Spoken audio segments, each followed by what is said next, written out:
નમસ્કાર દર્શક મિત્રો, આપ જોઈ રહ્યા છો અરવલ્લી ગુજરાત ચેનલ।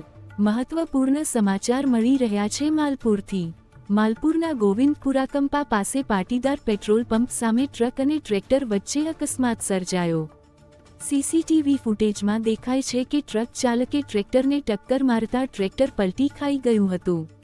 ટ્રેક્ટરમાં સેન્ટિંગનો સામાન ભરેલો હતો અને મેઘરજ તાલુકાના બાઠીવાડા ગામના 7 લોકો સવાર હતા। અકસ્માતમાં એક વ્યક્તિને ગંભીર અને અન્ય 6 લોકોને સામાન્ય ઈજા પહોંચી છે, જેમને 108 દ્વારા માલપુર સાર્વજનિક હોસ્પિટલમાં ખસેડવામાં આવ્યા છે।